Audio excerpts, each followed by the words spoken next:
खबर का रुख करते हैं। आज से गृह मंत्री अमित शाह का 2 दिन का बिहार दौरा शुरू होने जा रहा है। जी हां, सीमांचलवर्ती जिलों में अमित शाह रहेंगे, पूर्णिया और किशनगंज में। इसे मिशन 2024 की तैयारी के रूप में देखा जा रहा है। बिल्कुल, ये बड़ी खबर आपको बता रहे हैं। बिहार के सीमांचल में अमित शाह के ताबड़तोड़ कार्यक्रम है। बस थोड़ी देर में जनसभा को भी संबोधित करेंगे। क्या कहेंगे यह सुनना महत्वपूर्ण होगा, और क्या इस मंच से नीतीश कुमार पर भी तंज होगा ये देखना भी महत्वपूर्ण, क्योंकि ये पहला ऐसा मौका होगा जब नीतीश कुमार से ऑफिशियली अलग होने के बाद अमित शाह इस तरह के दौरे को करने के लिए पहुंचे हैं और जनसभा को भी संबोधित करेंगे। अमित शाह का ये पहला दौरा जेडीयू के अलग होने के बाद, और बहुत ही महत्वपूर्ण दौरा, और इससे सीमांचल के जिलों से शुरू करने जा रही है बीजेपी। इसके पीछे क्या मकसद है, रजनीश का रुख करते हैं। रजनीश सिन्हा इस वक्त हमारे सहयोगी मौजूद हैं। रजनीश, जरा बताइए, ये मिशन 2024 की तैयारी है बीजेपी की?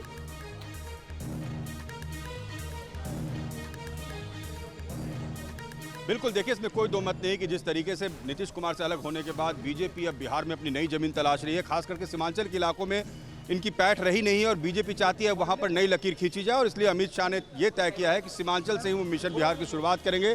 गृह मंत्री थोड़ी देर में पूर्णिया के इस मंच पर होंगे और यहां से वो संबोधित करेंगे कि आने वाले वक्त में बिहार में बीजेपी की क्या रणनीति होगी, क्या दशा और दिशा होगी राजनीति की। न सिर्फ ये, बल्कि सीमांचल के इलाके में जो सीमावर्ती इलाके हैं, वो जो नेपाल और बांग्लादेश से सटे हुए इलाके हैं, वहां पर कैसे सुरक्षा चाक चौबंद की जाए, इस पर भी वो चर्चा करेंगे। कल बीएसएफ और एसएसबी के अधिकारियों के साथ उनकी बैठक है। लेकिन सबसे महत्वपूर्ण जो बिहार के तमाम सियासी दलों की जिस पर नजर है, वो है जन भावना रैली, जिसको थोड़ी देर में अमित शाह संबोधित करेंगे। और देखना है कि गृह मंत्री इस मंच से बोलते क्या हैं।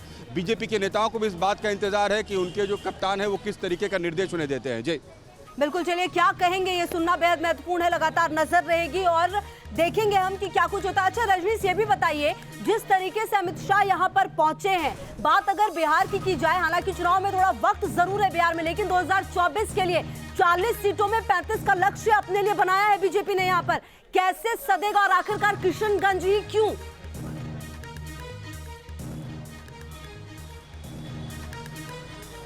देखिए, ये बीजेपी को भी पता है कि जिस तरीके से 2015 के चुनाव में जब महागठबंधन साथ में था, तो यहाँ विधानसभा के चुनाव में बीजेपी को परेशानी हुई थी। सीट सिर्फ 54 आई थी, और सीमांचल का वो इलाका है जो मुस्लिम बहुल इलाका है, और यहाँ पर बीजेपी को ज़्यादा मेहनत करने की ज़रूरत है।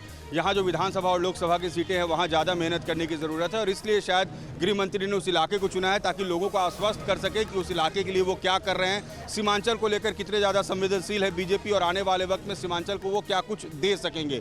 तो वो इलाका है जो बीजेपी के लिए एक कमजोर कड़ी बिहार में रहा, और यही कारण है कि गृह मंत्री ने उस इलाके को चुना है। अगर मिशन 2024 की शुरुआत करनी है तो सबसे कमजोर कड़ी को चुना जाए और वहां से मजबूती का प्रयास किया जाए।